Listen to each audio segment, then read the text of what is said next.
Hello, everybody. I'm Dr. Charles Cole III, and I am the author of the Agentic Black Parent ebook. And today I'm really lucky because I get to sit with potentially the book's biggest fan. I know her affectionately as Mama Toya, and ever since I wrote this book, she's been the biggest advocate. She's led sessions and trainings on it. She's continuing to do that. And today she gets to interview me. How you doing today, Mama Toya? I'm doing really well. And first of all, I want to thank you for, allowing me to interview you. And I heard it was your idea, so thank you very much. So I'm Toya Algarin, and I have 3 children. Okay. They're in their 30s, and one is 25 years old. I have 7 grandchildren, right? So just when I thought I was done, they pulled me back in, right? So I actually work part-time at a school, and it's so funny how I found your book to be one of the biggest resources for my parents, right? And the other thing I just want to say, Dr. Cole, I might come out and call you Oakland. Okay, I'm just You can call me whatever you can call me Charles, you can call me Oakland, you can call me whatever you like. I normally call you Oakland sometimes, but anyway, so the first thing I want to ask you is, why did you write this book? So there's a few reasons. There's a world, there's somewhere in the multiverse, there's a place where the book isn't needed, where schools are equitable, Black parents get the support and love that they need, Black students get a quality education.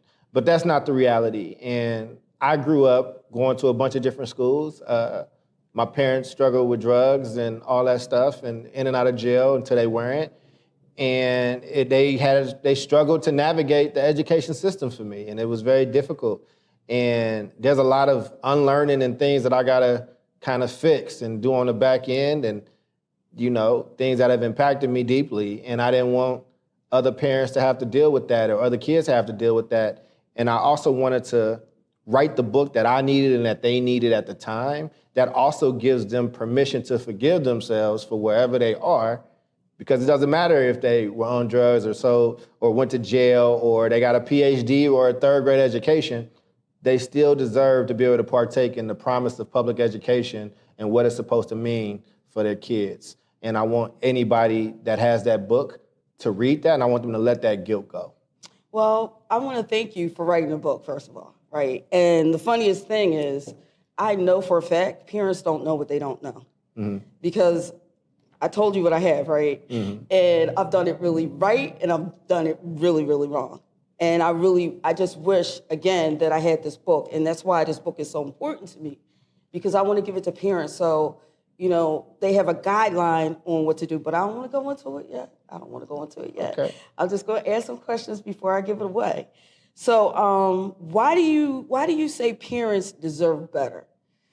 And what are 3 things you must know that will help parents with their own sense of urgency? Yeah, so I'll take it in parts, right? I say parents deserve better because they do. Like, their kids deserve better.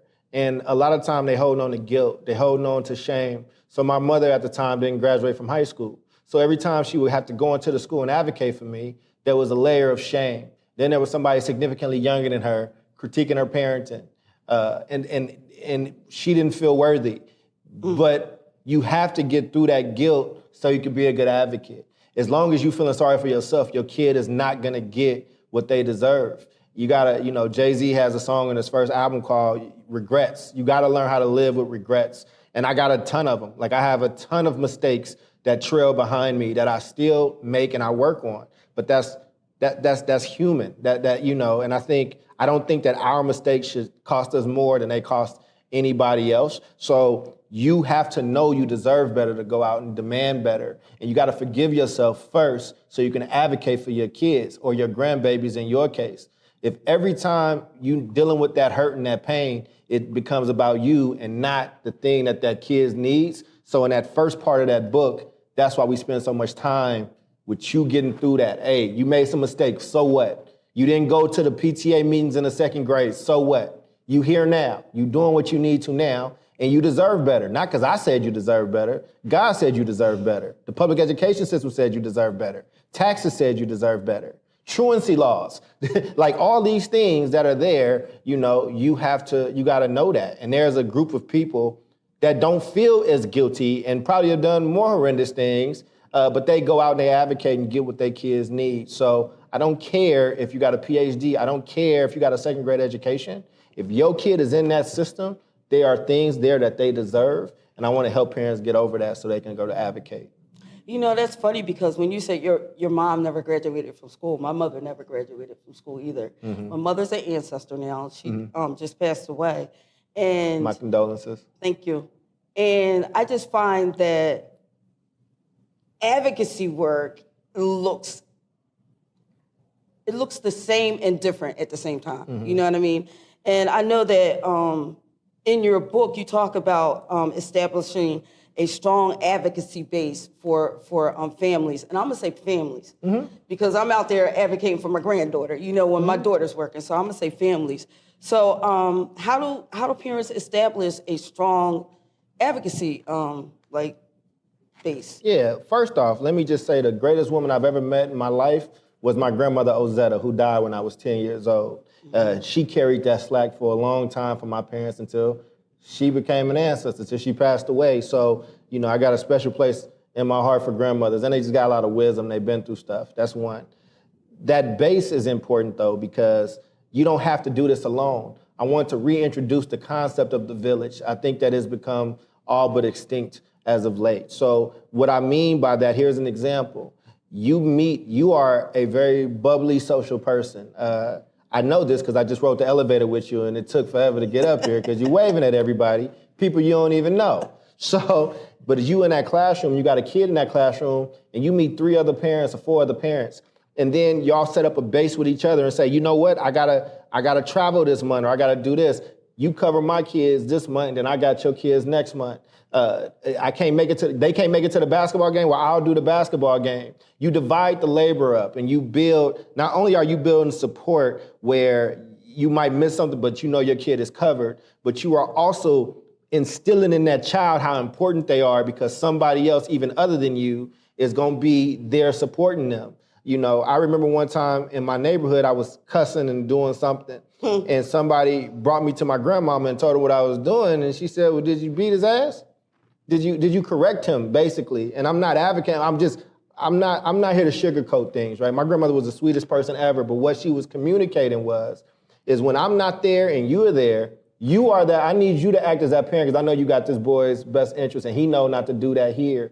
And so I'm not advocating for archaic, and also my grandmother never spanked me in my life, but the point is that there was a community. So when I was out, and even if I wasn't in her vision, somebody else was watching, but somebody else was also caring.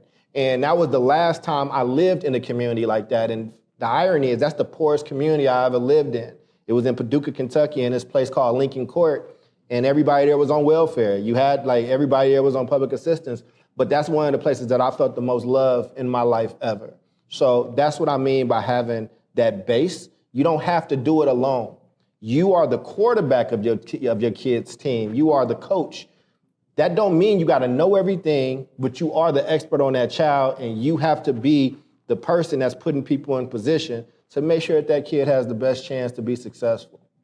You know, I agree with you 100% because when my eldest children were being raised, in school, right, I found parents in the school to help out with my kids. You know, because I worked in retail and I could get off at 11 o'clock at night, but I knew who to call. One of the best moms in the school, and at the same time, they could call on me. So creating community is the key to educating and advocating for your child. So another thing that's in your book is you put in there a scripture, Proverbs 29 and 19, where there is no vision, the people will perish, right? And I love the fact that you put it in there, and I'm thinking about community, and I'm thinking about you thinking about your child, or me thinking about my children and my grandchildren. And I want to know what is the importance of goal setting for your children? Yeah, I'm gonna break that down in 2 parts. There's vision setting and there's goal setting, right? And I think you always have to have a vision. And in that vision, it is you imagining the best possible outcome and then trying to work backwards from that. So even in today, when I was giving a talk, before I even did that talk, I wrote a vision. I wrote a set of goals that I wanted to accomplish in that talk that maybe people be like, you don't need to write it down, you know it, but writing it down and reading it rechecks me and it puts me in a different space and it makes the thing as special and significant as it deserves to be. And then from that vision, you gotta set goals. Like you have to hold yourself accountable. Like if you just are like, hey, it can kind of go however it needs to go, then it's gonna go however it needs to go. You need to have a direction. That don't mean that you're not gonna hit bumps. It don't mean that you're not gonna fall short. It don't mean that you're not gonna take 2 steps forward and 1 step back. It doesn't mean any of that. But what it is doing is saying I have an intentionality and an investment in what I'm trying to do, and it matters. Things that matter, we plan for. That's why when I am getting on the school district, I'll say, don't tell me how you feel, show me your budget, because you put what matters in your budget. So in your mental budget, what is your vision? How do you envision your child? Now, your child is gonna grow up and have their own hopes and dreams and all that stuff, but it doesn't hurt for you to envision the best future that you see for them and put them on that path and do the best that you can. Again, we're not going for perfection. We're going for effective, and we're going for, these things matter. Like, I think a lot of people look at life as these grand moments and what you do in these moments, but it's not that. It's what you do in a series of small, baby seemingly steps. Insignificant moments. And how do you do that? And I've made mistakes by not doing that appropriately. And I've done some things really well by being very meticulous about those steps and how I approach things. So, we are all human. And that's the thing. Every bit of this book, which is absolutely free, by the way, and my team hates that I build this stuff and I pay for it and I give it away. But every bit of this book is giving parents permission to make those mistakes, set those goals, go hard, do the best you can, build people around you, and then at some point you got to give it to God. At some point you got to say, I poured as much in as I could.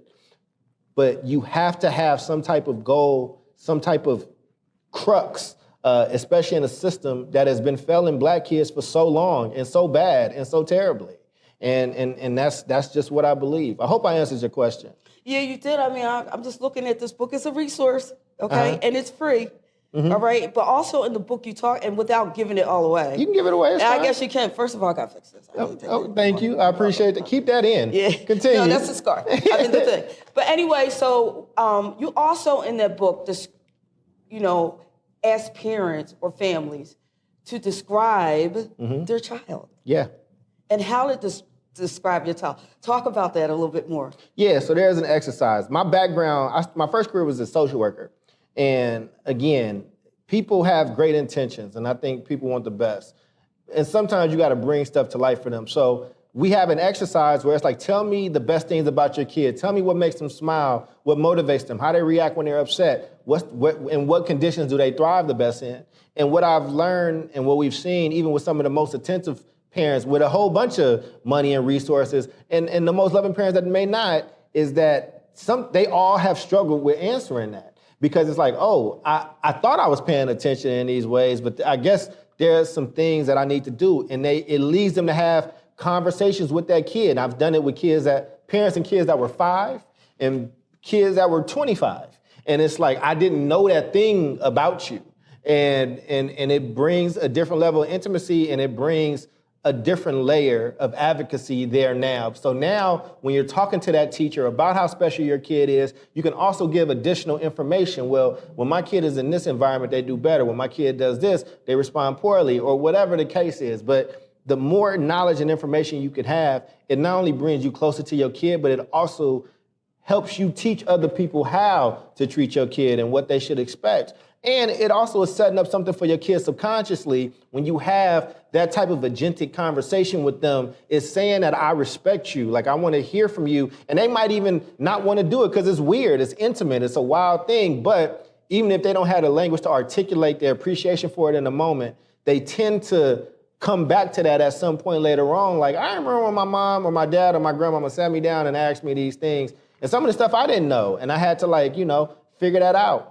And what I've learned from the feedback from the book is many of those conversations started, but they never stopped. And that kid started asking that parent. And I've had people reach out months later saying, my daughter and I have had just this different type of connection that we've never had before. And I'm telling her about my childhood or what my hopes and dreams were. We finding that we're very similar here and very different there. And so, sometimes you just got to give people keys to access doors to the part of their heart that they didn't know existed. And that's what that exercise tends to do. And you know what? I found that exercise so important. I gave it to my kids to pass on to their kids, right? Uh-huh. And the other thing I need parents to understand about that exercise is you don't have to do it only in kindergarten, kindergarten as we used to call it. You could do that in 5th grade. You could do that in 6th grade, because a lot of times parents tend to be less involved in their child's school as they get older. But I'm just here to tell parents, please just continue to be involved in your child's school. And if you download this book, it's a great resource because he's done all the work. I'm serious. So that's great. And we want to talk about communication. Okay. Right? And I think that's one of the things that you were saying that was important, because you have a vision for your child now, right? We know how our child behaves. We know what makes them happy. We know what makes them sad. And then, so you have the ammunition, you have the words to communicate to the teacher. So you tell me how important communication and some strategies that we could use to communicate with our child's teacher. Yeah, communication is key in any relationship, and the space in between parent and teacher, there has to be a relationship there, and you have to set the stage for that communication to be open. And when I'm talking to families, I put that onus on them. And when I'm talking to educators, I put that onus on them. If everybody got a job and a role, these things tend to work better. I give students a role. It doesn't matter how old they are, because kids are capable. So when the tools and strategies that we build, as a rule of thumb, I'll say you need to have at least 2 points of contact a semester or a quarter with your kid's teacher. You need to, we give you a page in there for you to write that stuff down, where you got their name, their number, their email address, and a tracker to make sure that you're actually doing that. And I tell you, when you do communicate, have a plan of what are you trying to understand. And have like a goal of 1 to 2, maybe 3 things. Don't exceed 3. And make those things time bound. Be very specific in what you're trying to get and understand. And then you need to save that communication. If there's ever an issue, or you have to go to a principal or the district or whatever the case is, you want to make sure that you have documented the efforts that you have made and what this other person has said. So even if it's not an email conversation and that person says something to you in person or on the phone, I instruct parents, as soon as you can, go home and write an email and say, thank you, Miss So-and-so, for meeting with me today. Just to reiterate, here were the main points that we talked about. Here's what I'm going to do and what you're going to do by when, and then we're going to check back in. Let me know if I missed anything. That becomes contract. That becomes like actual evidence. That becomes, that is now into the script of what you all have agreed to as far as your kid is concerned.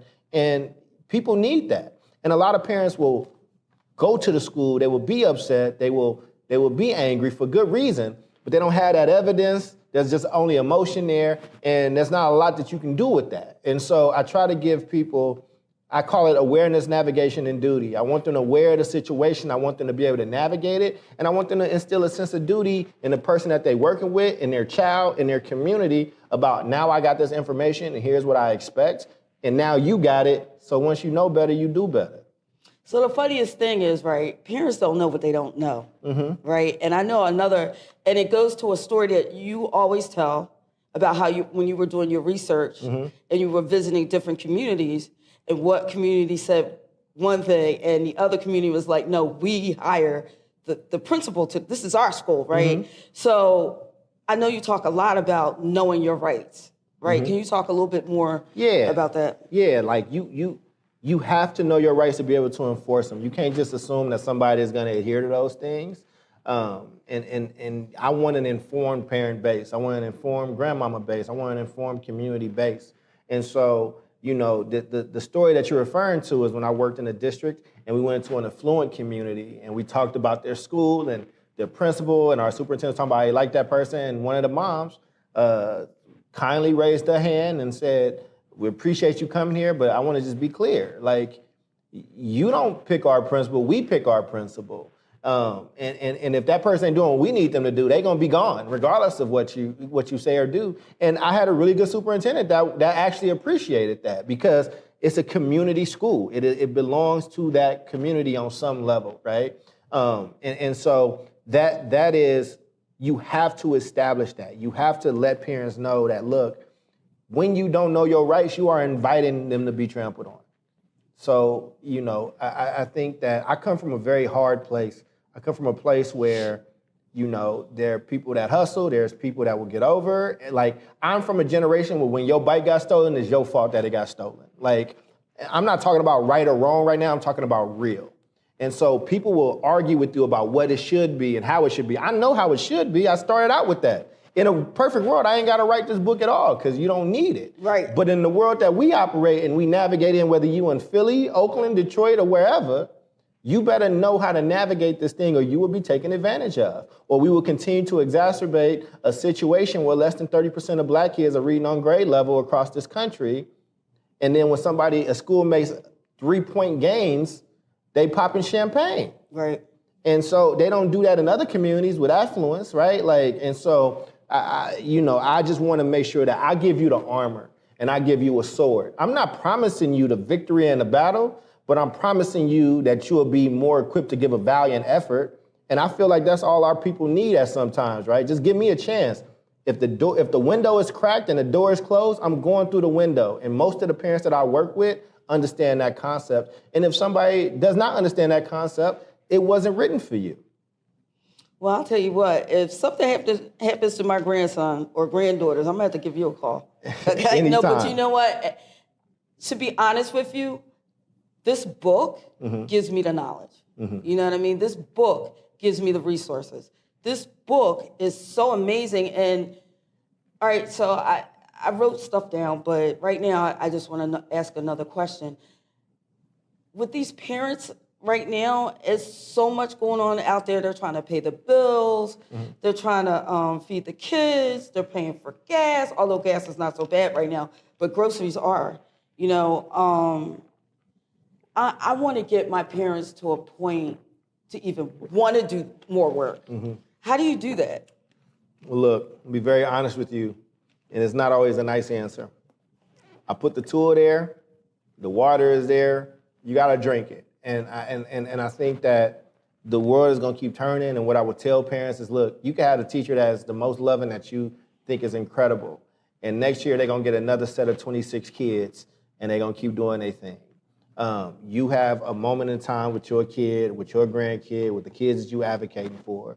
So it will behoove you to figure that out. And if you got another way that works and that's doing better, by all means, God bless. I don't feel any kind of way about it. This is just another set of armor and tools that kind of equips you to be able to go into that battle. And, and unfortunately, there are some cases where you got to try to convince people to do certain things. And here, listen, man, it wasn't my parents all the time that stepped in and did that. It was, my basketball coach at the boys club. It was Officer Dodd, who was the coach on the PAL League. It was a favorite teacher at a school. It was somebody else's parent that might have, that made me go to a college fair, you know what I mean? And put us in a car and made that happen. You do the best you can, you pray for some favor, and then you deal with the consequences. And you gotta just roll and move forward. I think in this edge space, and this is part of the reason why I'm half in and half out, right? I'm gonna be very honest, and I like this platform and Chris and the team, so I don't need to be on scripts. I hate working in this industry, man. I work in this industry. If I would have made it in basketball, I would have never did this. I'm gonna be honest with you. And I think in education, a lot of people do fall into it. I'm grateful for what I get to do. But it's different doing a job out of a sense of duty versus being a sports agent, which is something that I really, really, really wanted to do. And I come from a community where it was difficult, and you did see, my parents were both in and out of jail birds. You know what I'm saying? I went to NA meetings with both of my parents. I've had friends that were killed. I come from a place, I am a square, but I am a square from Oakland, which is very different than a traditional square. And I don't do well in this sector. I don't do well with all this posturing. I don't do well with people talking so confidently about education, like they got it figured out, when the emperor really don't got no damn clothes on. Right. And nobody's figured it out because our kids are still struggling. So this is but one piece that goes into the pantheon of potential tools. So I just say all that to say, you know, Mama Toya, that just to really hone in on this stuff, you can do everything you can to try to get a parent to do what they need to do. Some will and some won't. And I was the one advocating for myself at 11 and 12 and 13 and 14 and 15 and 16 and 17. And so that's why I built so much in my young people in my organization, because don't tell me what a young person can't do, because I was a latchkey kid. I raised my brother and sister during those times. I went to 11 elementary schools. I lived in 4 shelters. I visited parents in jail. I covered for them when somebody came by and they was high or whatever the case is. And I've also watched people die. Like, so, you know, I'm not talking about fair right now. I'm talking about getting somebody over the line. And everybody don't understand that. And it takes a special group to do that. So if those parents don't do it, then hopefully that kid will have it or somebody else will pick it up. But I believe in God and angels, and, you know, sometimes somebody comes and sadly sometimes they don't. You know, it's funny. It's like we're servers. Like we're servers. Like I've served the parents. That's what I mean by server, right?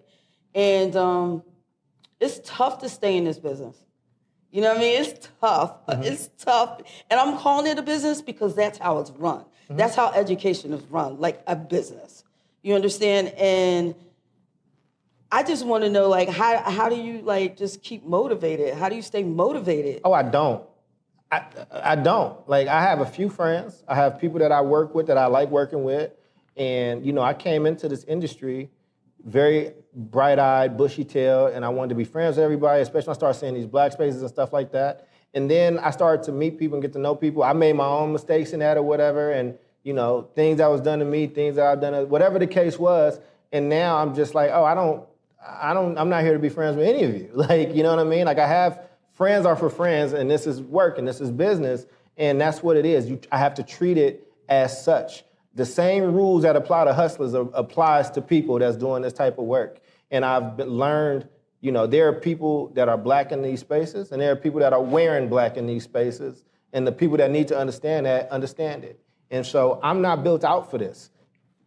What I am built for, and what I try to do, and listen, an elder told me, she called me Dr. Cole, and I said, you ain't got to call me that.